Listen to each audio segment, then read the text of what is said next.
Bienvenue sur Perché, le podcast qui vous emmène en montagne.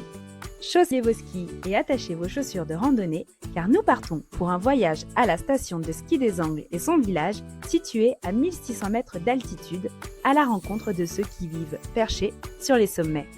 Ces montagnards nous embarquent dans des récits inspirants, remplis d'anecdotes, d'histoires et de souvenirs. De la création au projet futur, préparez-vous à entrer dans 60 ans d'histoire.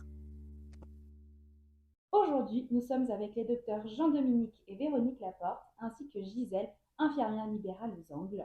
Ils exercent aux Angles depuis de nombreuses années et ils nous font le plaisir de leur présence entre deux consultations aujourd'hui. Gisèle, Jean-Dominique, Véronique, bonjour. Bonjour.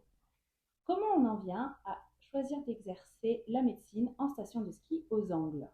C'est une longue aventure. On a cherché en sortant de nos études. On faisait beaucoup de montagnes beaucoup de ski et on a cherché une installation d'une mer à l'autre. Et on est tombé par hasard sur une clientèle à racheter ici aux Angles. D'accord, vous ne cherchez pas spécifiquement un endroit, c'est apparu. Oui, on cherchait un endroit un peu exotique, si on peut dire ça comme ça. Donc vous êtes arrivés tous les deux ensemble, Jean-Dominique et Véronique ? Oui. Tous les deux, oui. En mai 1980, il faisait un temps épouvantable. C'était le brouillard, c'était triste, il n'y avait personne. La première impression des Angles ne donnait pas très envie. C'était un peu tristouné. Puis finalement, la montagne, on connaissait déjà, parce que on skiait quand même beaucoup, on faisait beaucoup de montagne. Puis on s'est dit, pourquoi pas. Vous connaissiez les Angles avant de venir ? Non. Ma mère, sachant qu'on voulait s'installer ici, a dit, mais c'est la glacière du département. Ça. Voilà. Et moi, de souvenir en arrivant aux Angles du poulailler devant l'office du tourisme. C'est vrai ? Mais Ah oui. Oui. Et la mairie dans un Algeco à côté du cimetière. La mairie dans l'Algeco, la tempête, le froid. Petit village perdu, les Angles, quoi. Un village perdu.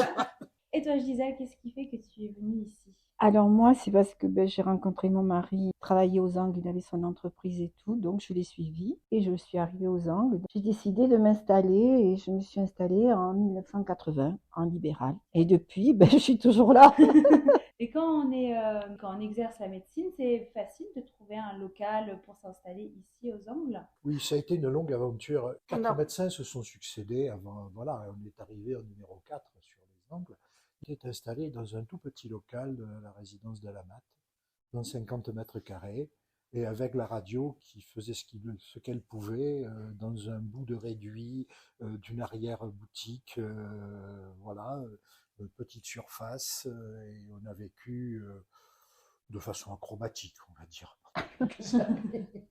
Qu'est-ce qui faisait que c'était acrobatique ? Bon, c'était acrobatique parce qu'à l'époque, l'alimentation électrique n'était pas ce qu'elle était et nos prédécesseurs avaient trouvé bien de mettre une cloison pour séparer la salle d'attente du bureau en parallèle de la vitrine. Les patients étaient en vitrine et nous juste derrière avec un petit vasistas, ce qui fait que les jours de panne de courant, on était à la bougie. C'était très compliqué. Et donc, à la fin du premier été, on a décidé que ça ne pouvait pas durer. Donc, on a abattu la cloison et on l'a mis perpendiculaire à la vitrine pour avoir au moins une baie vitrée pour pouvoir avoir du jour. Et qu'est-ce qui fait que les médecins, les prédécesseurs n'étaient pas restés comme ça ? C'est que c'est une médecine particulière qui ne se contente pas de faire de la médecine générale, il faut tout faire. On est perdu, complètement isolé, loin de l'hôpital, loin des secours.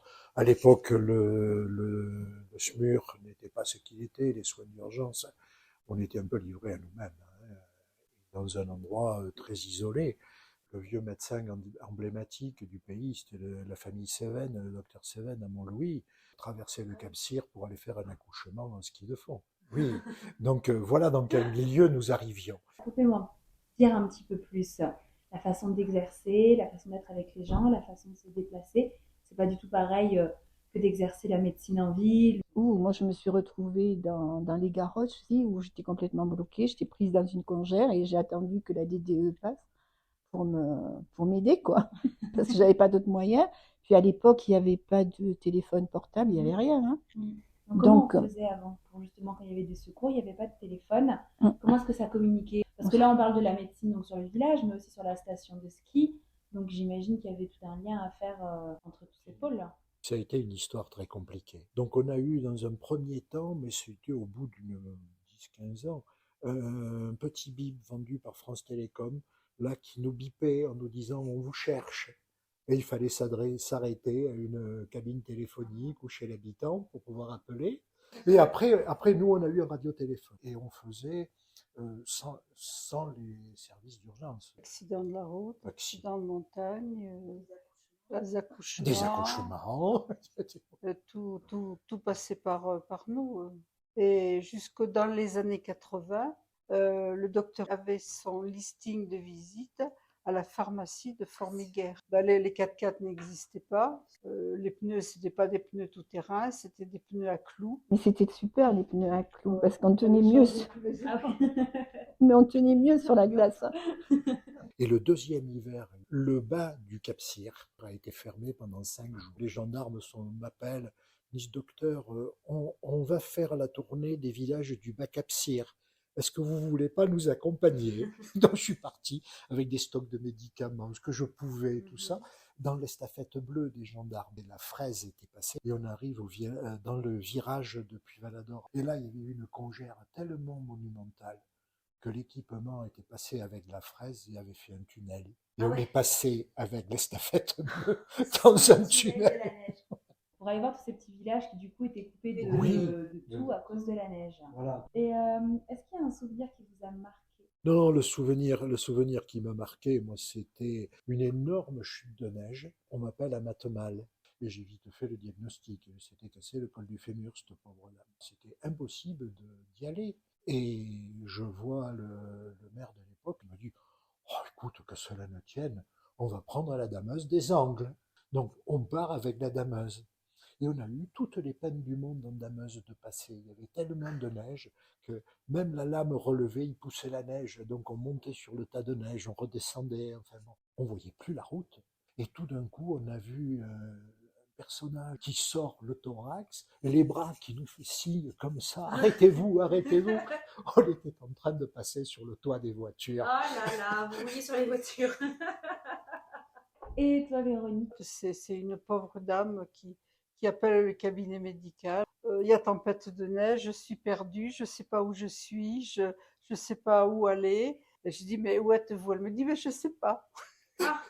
Dans le village, mais où? Je lui avais dit, écoutez, le seul moyen qu'on se retrouve, moi je vais venir avec les pompiers, il y a un gyrophare, donc dès que vous voyez le gyrophare, vous venez. Je dis, mais votre voiture, comment est-elle? Elle me dit, oh, ben, elle est grise. Et là, je sors du cabinet, toutes les voitures étaient blanches. Blanches de neige. Je me suis dit, ouille.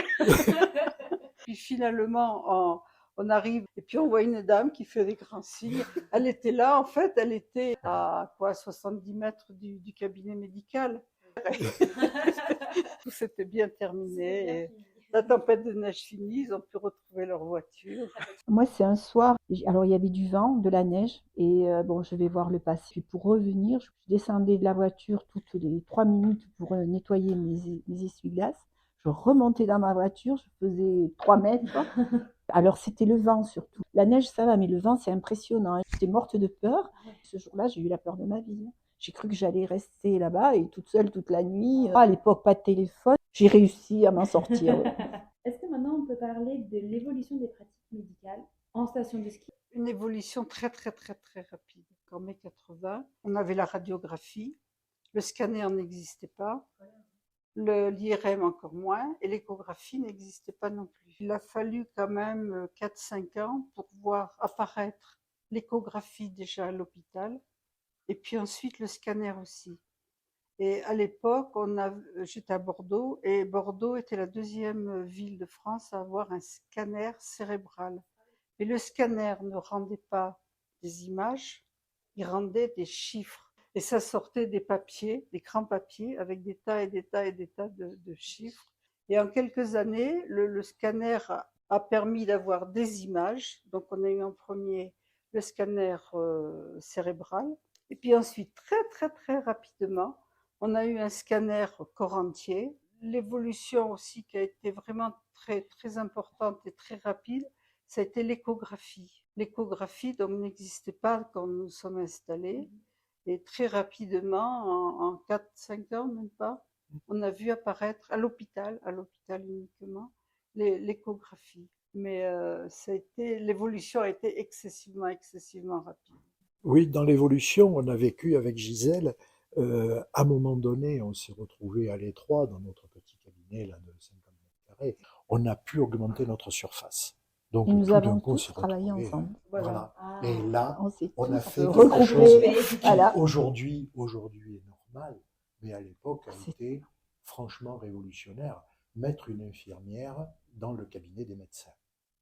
Et ça a été Une une révolution. révolution au point de vue du Conseil de l'ordre, etc., avec obligation de faire des acrobaties, de faire allez, qu'est-ce qu'on va dire, un sas d'entrée qui servait de salle d'attente et qui servait à rien, pour Gisèle, Oui. strictement à rien, mais qui était pour le Conseil de l'ordre, c'était Là, ils ont une salle d'attente séparée pour l'infirmière.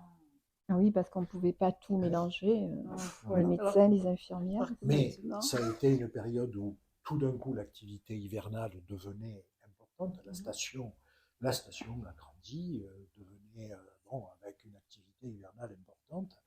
Et Gisèle, pendant quelques années, je ne sais plus combien de temps, quand on avait des gestes un peu compliqués qu'il fallait mettre Je une venais doigt vous veineuse. aider, moi. Voilà, Ouais. Gisèle venait nous aider À faire des parce que- plates voilà, et à poser des voies et veineuses. à des placer choses des comme ça. perfs. Ouais. On a fait ça, ce qui était l'embryon de ce qui allait devenir une maison de santé. Une maison de derrière. santé. Est-ce qu'on va parler de la maison de santé aujourd'hui, qui se situe entre les Angles et Matmal? Mhm. Comment dire plus? Parce qu'on a quand même la chance d'avoir une maison de santé sur un village de station en montagne. Ça veut dire que c'est l'accès à tous et pour tous des soins médicaux quand même. C'est pas un handicap. Ça a été pour moi une longue aventure. C'est Dominique qui a tout fait. Franchement, s'il s'est occupé de tout, ça lui a donné beaucoup de travail. C'était une très longue aventure. J'étais à cette époque-là président de l'association Médecins de Montagne et on cherchait à faire évoluer la médecine en station et on a créé avec Médecins de Montagne tout ce qui allait devenir les maisons de santé.